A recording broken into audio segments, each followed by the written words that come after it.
Many of you might not know, but you can use art as a healing tool. Welcome back to the Crack the Code podcast. I'm your host, Cora Naylor, and I'm super excited to invite two guests on today, a mother and daughter team.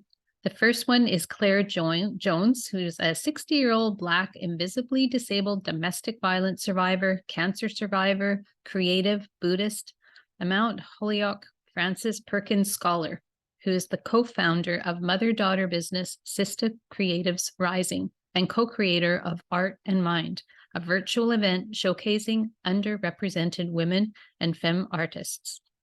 Amaranthia Sepia is Claire's daughter. She's a 23-year-old Black invisibly disabled coordinator, creative, Black mental health advocate, co-founder of Sista Creatives Rising, and co-creator of Art and Mind. So welcome, Claire and Amaranthia. Hi. Thank you. Thank you. So excited to chat with you ladies today. And maybe we can just start off a little bit. We'll definitely be getting into what you're doing now, but maybe we can give the listeners a little history about how we even got here. Maybe we can start with you, Claire, because you've been around a little bit longer, and then we can talk about how Amaranthia got involved. Yes. Yeah. Well, I was born in Barbados, and I was raised in a domestic violence family, and for most of my young life, that is what I experienced until I turned 13 years old, and it finally broke, and the family split up for good because it was just back and forth for so many years, and it was very traumatic. And during that time, that was 13 puberty, so I was just determined that somehow I was going to find a way to help my mom. I was going to make it. I was going to go to college, and I was going to become a writer, and I was going to find a way to get back and help my mom. And by 15, I had dropped out of high school because my mom had gone back again. And this time the beating got so bad, it totally ruptured everything. And it was really one of the most traumatic events for me in my young life. Yeah. I dropped out of school. I became very rebellious, and my mom tried to get me to go to school outside, classes outside, but I just felt I didn't need that. And but in my heart, I always felt that I wanted to do this mission of mine. Mm-hmm. And I just kept going, but I just became caught up in life. Any young man that opened their arms to me, I would rush to them. So I became very promiscuous and got into relationships, and it just went like that until I got in my early 20s. And then I got an opportunity to leave the island, and I said, you know what, this is my chance for me to follow my dream. And I got over to Canada working as a housekeeper. That didn't work out, and I crossed over to the US, and I had a visa. The situation in Canada was unbelievable because the people I worked with there, they wanted to keep my passport without letting me go. And no, I'm not gonna do this. Found another job that didn't work out, so I crossed over with my American visa, and I overstayed. And that was where the trouble began, because I made a bad decision, and I stayed on the ground for a few years, and I got married and then got divorced in the middle of it. And one day I was in the subway, and I found this person came up to me and said to me, after it was a week before I had tried to commit suicide, because I was like, I have to get out of this, and life is not working for me. So I tried to commit suicide. I didn't believe in God anymore, this Christian God my mom had introduced me to. And I said, I'm done. And a week later, I came out of that, and I went back into my life, went back into life. And I was in the subway, and this guy came up to me and said, do you know about Namiho Renge Kyo? And I said, what is that? He told me it was a chant, and he said, say it. This, if you say it, it's going to change your life. I was like, oh, whatever. So I said the chant. Immediately, I felt like a lightning strike come through my body. I asked him, what was that? He said, you just changed your life. And it did. From that moment onward, I joined with the Buddhist members that he introduced me to. And my life just, I started to chant, and every time I chanted, it got better. I then learned that Tina Turner did the same thing, and she was able to get out of her relationship with her husband and overcame domestic violence. She's a member. And I also learned another member who had been on heroin was able to save her life by doing that as well. So I said, you know what? I'm gonna do this. And with that, I did it, and I was it. They told me to take responsibility for my life. I went back to Barbados and faced the visa problem, got that fixed, and I came back, and I ended up in college and started my degree towards this goal of making sure that I could help my mom and women like her. And it's brought me all the way here. I graduated from Mount Holyoke as a Francis Perkins Scholar. It brought me all the way here with my daughter, who was born later, to create. That's so amazing. Yeah, it's so amazing that you were always able, even with all the things, the challenges that you were going through, to see that there was going to be some other possibility, and that you were able to see that, because a lot of people can go through those circumstances and then not, you can use that either as an excuse or a reason, right, to move forward. And you really chose to go forward with it. That's so amazing. I can't believe it. It's just an incredible story that you have. And then thank you. Yeah, Amaranthia, so it must be interesting to be raised by a mom like that, because you must have to have that experience, because no matter what you're going to be going through, your mom's going to be like, well, I've been there and done way worse than that, gone through more than that. So what was that like for you, as a young girl, being raised with a powerful mom like that, like your mom? Yeah, such a good question. When I was little, I had a lot of health issues. I'm now diagnosed with dealing with chronic illness. It's still trying to figure out what exactly is going on. And I live with complex PTSD, agoraphobia, and panic disorder, and we're both diagnosed with the same thing. And it's because of her experience surviving domestic violence, and it passed on the trauma. Yeah, and also when I was growing up, I was bullied a lot. So we live in New England. Currently, we live in New Hampshire, and my mom was always my advocate. And she always fought for me. So when the bullying happened, which was based on my race, because of of my hair, I have long locks, and also just my mom being an immigrant and just being very different in our community, I had to fight to survive in these communities, and being usually the only Black girl a lot of times.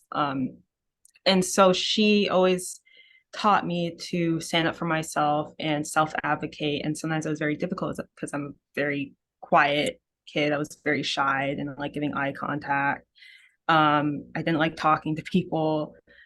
And over time, this is where the art comes in, because of her work that she did in college at Mount Holyoke. She had a project called Shadows of Voodoo. And it was a play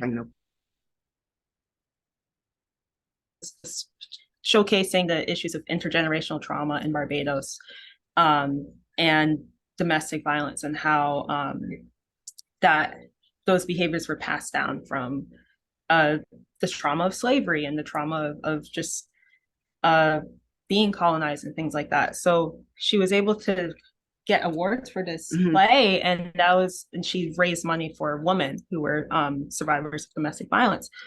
And so when I was being bullied, especially after we lived in Japan for a couple years, like 2 years when I was little, and then we moved back to New England, eventually ended up in New Hampshire, and art was my saving grace. And because she always taught me about how art helped her, writing helped her, I was able to then realize, oh, I can use art, I can draw, I can paint, I could tell stories, create characters to tell my experiences and to heal. And that led to me having this art show in 5th grade when the bullying really was getting bad. And my art teacher saw my work and was like, I need to showcase this because of what was happening to me. And you advocated and said, yes, this would really help her because of the bullying. So I did that, and all these kids were amazed by it. And I was like, okay, I need art is my life. Like, this is my life goal, to be an artist. I continued doing that and used it to advocate against bullying. And we started doing that work together through doing I'm Proud of Who I Am, Yes. not virtual, a moving art show that went around the whole county that we're in, to different libraries. And from then we were realizing we can combine our advocacy work. And that was like, I was 13, 14 when we started the project. But I started doing this art since I was like 7, 8 years old. Yeah. So yeah. Yeah, it's amazing. And there's so many different kinds of art. Like you say, it can be the writing or in drawing or just any kind of things. It's amazing how that creativity can heal you for so many other ways. And then, Claire, when did the cancer part come into it? Because you say in your bio, you're a cancer survivor. Is that more recent? That yes, in well, 50 is when everything started for me. I felt Louise here, who I really love, she has the same way. She said, if you say that you're gonna be middle-aged at 40, that's when it's gonna happen. So don't say it. I always said I'm gonna be middle-aged at 50. 50 is when it started, because I said I was gonna be middle-aged. So then I started like aging, and with that age came like this dark night of the soul. My dark night of the soul began, and it lasted for 10 years. At 50, 51, 52, I learned that I had this marker for something called multiple myeloma. And I was in menopause, I was menopausal, and all these things were in the mix. So when they did this blood test, they found that I had this marker, this high protein or something that was the marker. And it devastated me.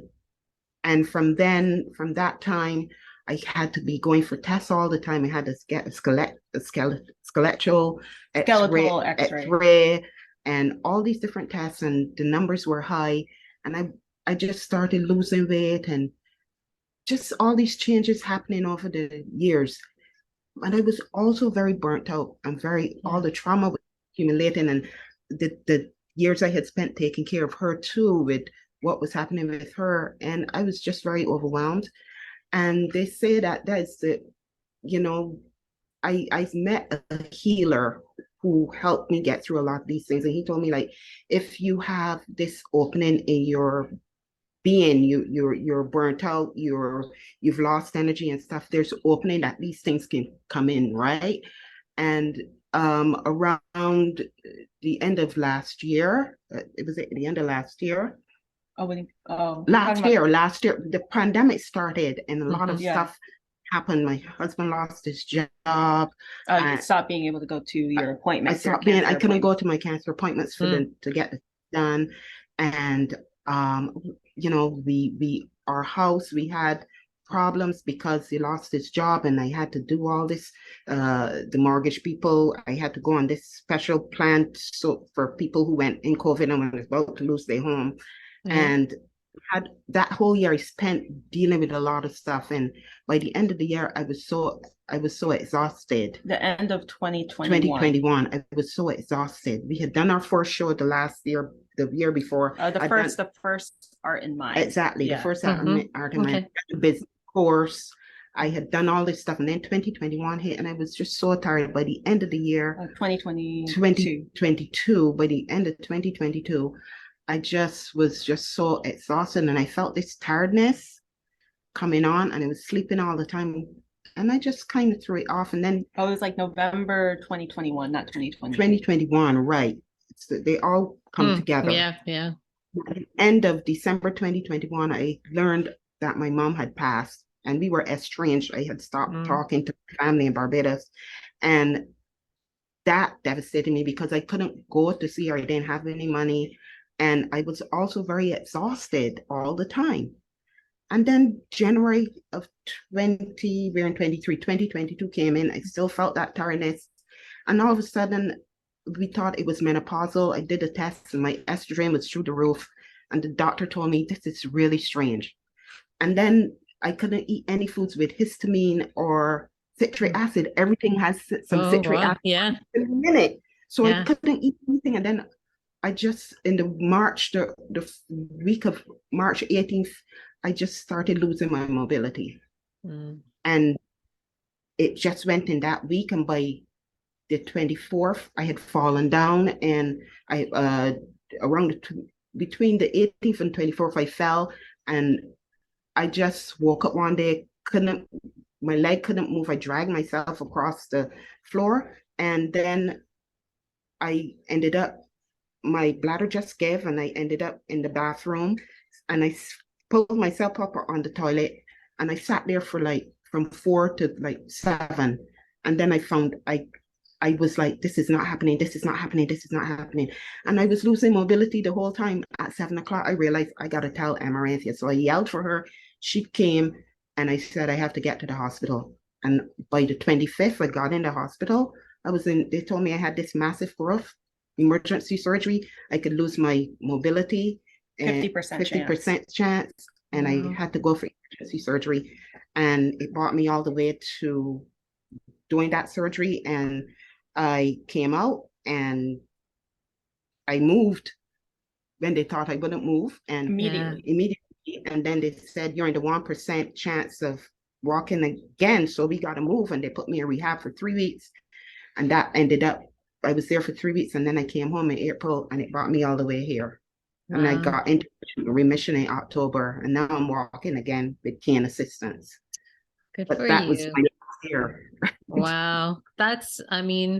You are an amazing lady, Claire. I can't believe all the things that you've been through. And you're one of the most positive people I've ever met, for considering your past. Thank you. That's what a lot of the nurses, they wanted to come to my room. They were like, we love coming here because you have the oils. Your room smells good. You're always laughing. You're always smiling. And I would always look for something positive to say about the nurses. You're here. I like your uniform today, and they loved coming into my room because they all said I was so positive. Yes. I mean, look at the difference that's made. I imagine if you weren't that positive, once you went through the cancer experience, like that might have been a totally different experience for you if you weren't the person that you are, for sure. Wow. Exactly. I saw myself sitting in a lotus flower the whole time. The lotus represents my practice. So I would see myself sitting in the lotus flower the whole time. And if you know the symbolism of the lotus flower, is that it sits in the mud, but it doesn't get defiled by the mud. Right. And it seeds and it flowers at the same time, karma. So I saw myself sitting there, and the mud was all that was going on around me, and I never let it touch me. So that was a visualization I had throughout the whole process. Yeah. Yes. And I still do it today. So powerful. That's so amazing. Thank you for sharing your story with us today. Sure. Yeah. So how did you ladies come up with this name, your Sista Creatives Rising? That's such an interesting name for your organization. Oh, yeah. It's still like in the beginning of becoming a business. We're gonna be doing some consultations and figuring out like how do we really bring it to fruition. So it's not quite business yet, not quite organized just yet. But you came up with the name. I think it started with your book. I had this, I've been writing this book, and I actually finished it, but now I realize I didn't really finish it because now I have to go for other thing. So I'm still working on that. But we did this course in 2021, and it was about what was it? It was about thought leadership and how to present yourself as speaker, writer, whatever, as a creative. And we did it for a couple months, and that was in that course we were able to come up with the title of what we wanted to. We had to come up with what we were going to call our business. Okay. And my book is called The Survivors, an immigrant spiritual journey to legitimacy. And Okay. somehow we took Sistas from that, and the survivors become rising, because we see ourselves as still rising, of still, we're not there yet.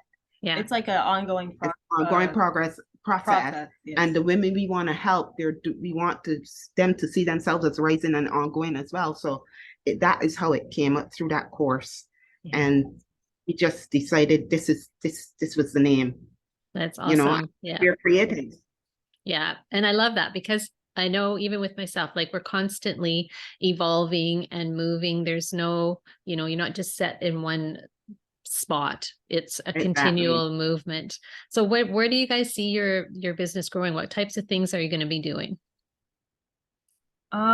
So right now, going back to 2021, we had our first Art and Mind show, and that was called Reflections of Women, Femmes, and Our Mental Health during COVID. And we had I think a total of 11 artists, or creatives, and we showcased their stories. And through this 2-hour virtual event, partnered with Brain Arts, and we raised funds for them, their organization in Boston that helps marginalized artists and creatives. And that's what made us realize we need to create Sista Creatives Rising, to have something to put Art and Mind under. Yes, the umbrella. Exactly. And so we relaunched in January Sista Creatives Rising, because we tried to launch the week my mom was hospitalized. Yes. So it's the day after launching, she was losing her mobility. Falling. Yeah. So we relaunched it this January, and the goal now is to continue doing these Art and Mind shows. We have a 12, maybe even 13-person team now.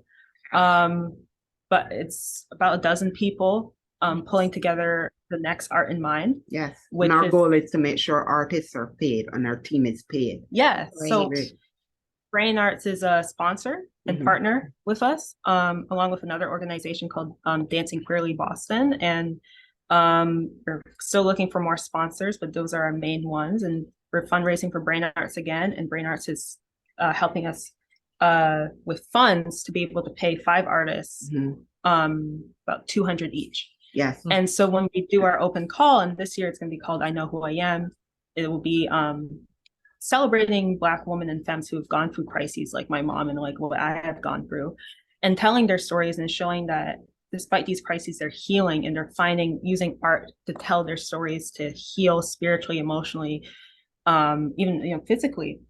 Yes. And so with that event, that will be in October, but we're pulling that together, creating documentaries, telling their stories. So 20-minute documentary with these 5 artists, a documentary with my mom telling her story. She documented it the whole time I was going through the hospital. Exactly. Nice. And that's awesome.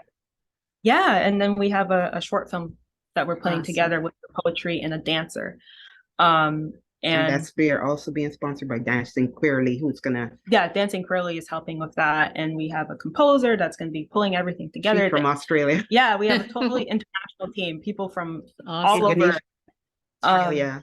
Yeah, and different parts of the U.S. And so, very excited to pull that together and get that open call started in June. And then we're hoping to go into consulting and being able to help women and femmes tell their stories and give them resources or collaborate with them to get their work out, because the whole goal is helping these women be seen in the arts, because we're not seen. Yeah. So it's percent of artists and galleries are white men. Yeah. So we don't get to see these people. So that's the whole premise is to be share that these people exist and they need to be paid. Yes, that's awesome. And part of I'm also beginning to go out on the speaking circuit to share this story, and I want to get my book published. Looking for publishers for that book as well. So we have a lot of different things going on. Well, that's amazing. Like I said, you two ladies are so inspirational and amazing. I'm so happy to have had you on the show today. If anyone that's listening wants to get in touch with you to, help you out or do some more collaborating or learn more about what you're doing, what's the best way? Well, of course, have everything in the show notes, but just if they're listening and they don't have time to get to their computer or their phone right now, what's the best way for people to get in touch with you? Like So a our website? email? Email? Yeah. Our email is info@sistacreativesrising.com. We have our website, sistacreativesrising.com. Our Instagram is the same, Sista Creatives Rising. LinkedIn, same, Sista Creatives, Same. right? All right. Yeah. Okay. So they can Makes it contact easy. us on there. Anywhere. Yeah, and Everything. subscribe We to have our a newsletter. yes. You could subscribe on our website All right. for more Yes. information. That's so fantastic. Again, ladies, thank you for sharing your story, part of your story and what you're up to. It's amazing. I know you guys are going to be doing amazing things going forward. Right. And just to the listeners, if you have gone through anything like these ladies or even not, and you're not sure about what you want to do going forward, just know that there are others out there that are doing it and you can too, because it's never too late.